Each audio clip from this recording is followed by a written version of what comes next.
بسم الله الرحمن الرحیم الحمد للہ والصلاة والسلام علی رسول اللہ وعلى آلہ واصحابہ اجمعین اما بعد۔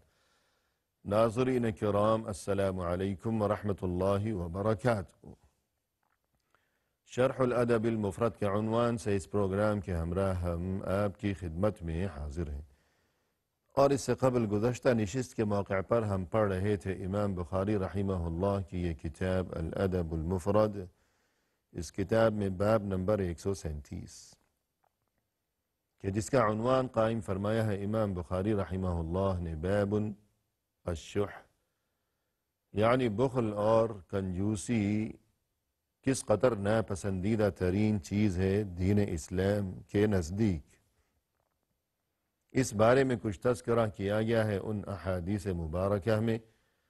جو کہ اس عنوان کے تحت امام بخاری رحمہ اللہ نے یہاں درج فرمائی ہیں،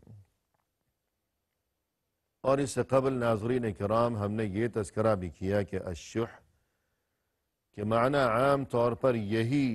کر دیے جاتے ہیں کہ الشح یعنی بخل اور کنجوسی، لیکن بقول اہل علم ان دونوں چیزوں میں کچھ فرق ہے، کیونکہ امام بخاری رحمہ اللہ نے یہ جو عنوان قائم فرمایا ہے الشح، تو ہم دیکھتے ہیں کہ آگے چل کر البخل کے نام سے ایک مستقل دوسرا عنوان بھی قائم فرمایا ہے، لہذا ان دونوں کے معنی و مفہوم میں کچھ فرق ہے، اور وہ فرق یہ ہے کہ بخیل انسان وہ ہے کہ جو اپنا مال وہاں خرچ نہیں کرتا کہ جہاں خرچ کرنا ضروری ہے، اور الشح سے شحیح انسان وہ ہے جو کہ نہ صرف یہ کہ اپنا مال وہاں خرچ نہیں کرتا کہ جہاں خرچ کرنا ضروری ہے، اس سے بھی بڑھ کر یہ کہ وہ دوسروں کا مال بھی دبا لینا چاہتا ہے۔ الغرض ناظرین کرام، یہاں اس عنوان کے تحت امام بخاری رحمہ اللہ نے جو احادیث درج فرمائی ہیں ان میں سے چند احادیث ہم اس سے قبل پڑھ چکے ہیں، لہذا آج کی اس ملاقات میں ہم آغاز کر رہے ہیں اس نئی حدیث سے کہ جس کا نمبر ہے اس کتاب الادب المفرد میں 283۔ فرمائے کہ عن عبد اللہ بن ربیعہ قال كنا جلوسا عند عبد اللہ۔ چونکہ یہ حدیث کچھ طویل ہے لہذا مناسب ہوگا کہ اس کا ساتھ ساتھ ترجمہ کر لیا جائے، اور ناظرین کرام یہ اثر ہے، حدیث نہیں ہے، یہ اثر ہے رسول اللہ صلی اللہ علیہ وسلم کے جلیل القدر صحابی عبداللہ ابن مسعود رضی اللہ عنہ سے منقول ہے، اور یہ جو راوی ہے ان کا نام ہے عبداللہ ابن ربیعہ۔ یہ فرماتے ہیں کہ کننا جلوسا عند عبد اللہ،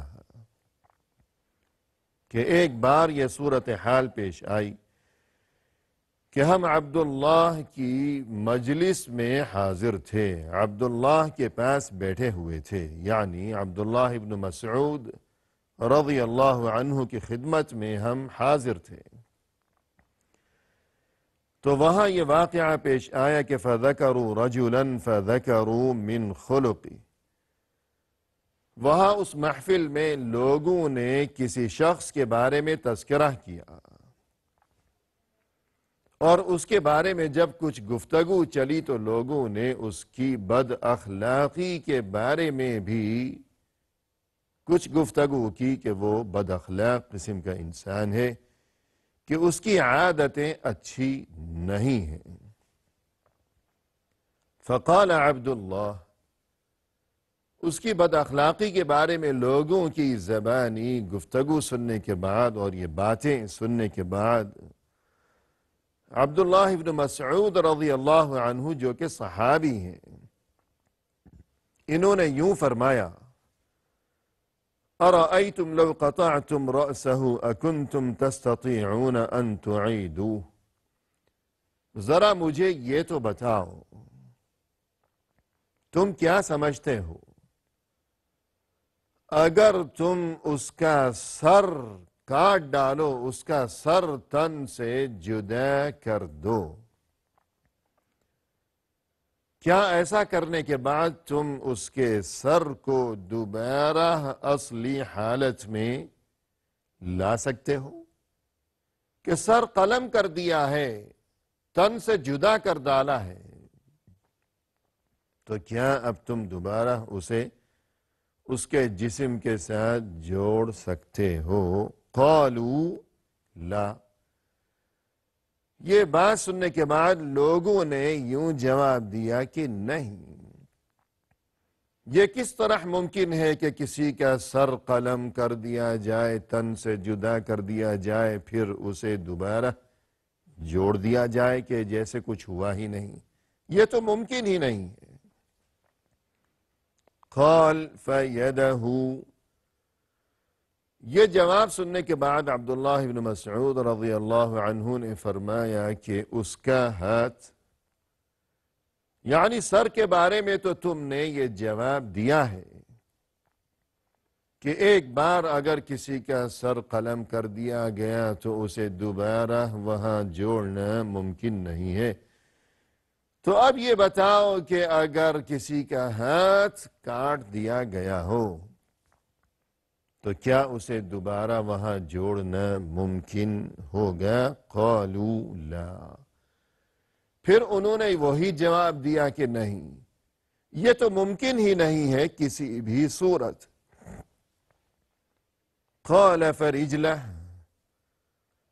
تب عبداللہ بن مسعود رضی اللہ عنہ نے دریافت فرمایا کہ اس کا پاؤں، اگر پاؤں کاٹ دیا گیا ہو کسی کا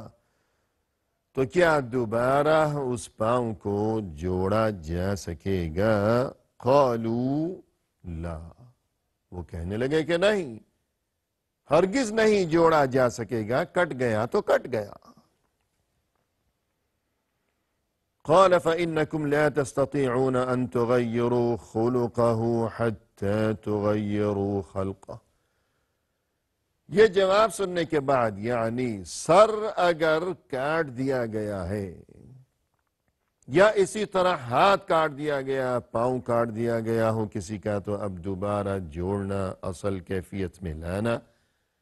ہرگز ہرگز ممکن نہیں ہے۔ یہ جواب سننے کے بعد اب عبداللہ بن مسعود رضی اللہ عنہ نے یوں فرمایا کہ دیکھو یہ جو اخلاق ہے، تم کسی کا اخلاق اس وقت تک نہیں بدل سکتے کہ جب تک تم اس کے جسم کو نہ بدل ڈالو۔ یعنی تم نے یہ کہا کہ سر دوبارہ نہیں جوڑا جا سکتا، ہاتھ نہیں جوڑا جا سکتا، پاؤں نہیں جوڑا جا سکتا، کٹ گیا تو کٹ گیا، اب بدلنا ممکن نہیں ہے، اب اصلاح ممکن نہیں ہے کسی بھی صورت۔ تو پھر میری یہ بات بھی سن لو کہ جس طرح اس جسم کا معاملہ ہے کہ بگڑ گیا تو بگڑ گیا، اسی طرح انسان کا جو اخلاق ہے اگر وہ بگڑا ہوا ہے تو بس بگڑا ہوا ہے، اس کی اصلاح ممکن نہیں ہے۔ اور پھر مزید فرمایا ان النطفة لتستقر في الرحم 40 لیلہ، کہ دیکھو انسان کا یہ جو نطفہ ہے، یعنی انسان کے جو تخلیقی مراحل ہیں کہ اس دنیا میں آنے سے پہلے انسان جب اپنی ماں کے وجود کا حصہ ہوا کرتا ہے، شکم مادر میں رہتا ہے 9 مہینے تک، تو یہ جو اس کے مختلف مراحل ہوا کرتے ہیں اس دنیا کی زندگی میں آنے سے قبل، تو سب سے پہلا مرحلہ یہ ہے کہ لَتَسْتَقِرُّ فِي الرَّحِمِ 40 لیلہ، کہ انسان نطفے کی شکل میں ہے، نطفہ ہے، پانی کا ایک قطرہ ہے، منی کا ایک قطرہ ہے، اور یہ نطفہ، یہ قطرہ وہاں رحم میں یعنی ماں کے جسم کا وہ حصہ کہ جہاں یہ نطفہ رہتا ہے، جسے رحم کہا جاتا ہے، وہاں یہ 40 راتوں تک رہتا ہے۔ یہ نطفہ، یہ قطرہ اسی شکل میں 40 راتیں قطرے کی شکل میں وہاں رہتا ہے۔ ثم تنحدر دمن، اس کے بعد یہ 40 راتوں کی مدت گزر جانے کے بعد یہ جو قطرہ ہے یہ گاڑھے خون کی شکل اختیار کر لیتا ہے، خون ذرا گاڑھا ہے۔ ثم تکون علقہ، پھر کچھ عرصہ گزرنے کے بعد یہ علقہ یعنی جمے ہوئے خون کی شکل اختیار کر لیتا ہے، جم گیا ہے۔ ثم تکون مضغہ، اور پھر کچھ مدت گزر چکنے کے بعد یہ مضغہ یعنی گوشت کا لوتھڑا بن جاتا ہے۔ ثم یبعث اللہ ملکا، اور تب وہاں رحم کے اندر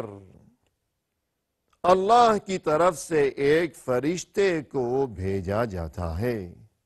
وہاں ایک فرشتہ آتا ہے۔ فَيَكْتُبُ رِزْقَهُ وَخُلُقَهُ وَشَقِيًّا أَوْ سَعِيدًا، اور اللہ کے حکم سے وہ فرشتہ لکھتا ہے اس کا رزق اور اس کا اخلاق، اور پھر یہ کہ آخر کار یہ شقی یعنی بدبخت ہوگا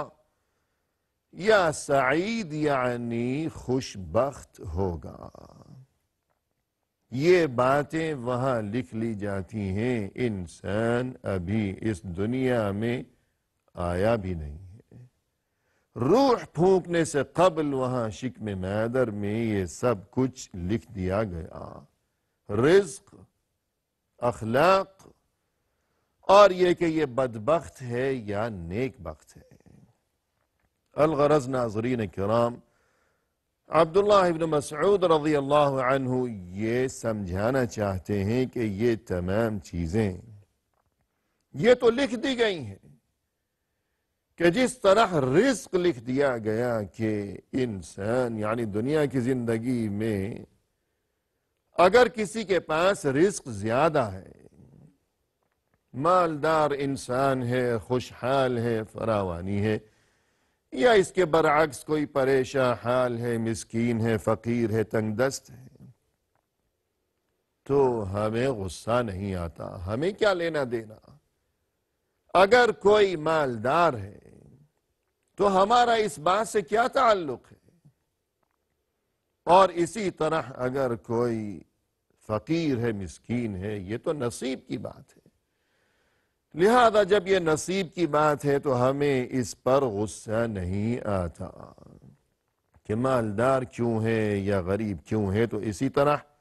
اخلاق کے معاملے میں بھی ہمیں یہی بات سمجھنی چاہیے کہ یہ بھی نصیب کا معاملہ ہے۔ اگر کسی کا اخلاق اچھا ہے یا کسی کا برا ہے تو یہ نصیب کی وجہ سے ہے، ہمیں ناراض نہیں ہونا چاہیے کسی پر کہ اس کا اخلاق اچھا کیوں نہیں ہے۔ اور اسی کے ساتھ ناظرین کرام، آج کی اس ملاقات میں ہم آپ سے اجازت چاہتے ہیں، البتہ یہ کہ یہ اثر ابھی اس بارے میں بہت کچھ گفتگو باقی ہے، تو وہ تمام تر تفصیل لیے ہوئے انشاءاللہ آئندہ ملاقات کے موقع پر ہم حاضر خدمت ہوں گے۔ اس وقت تک کے لیے ہمیں دیجیے اجازت، فی امان اللہ، وآخر دعوانا ان الحمد للہ رب العالمین۔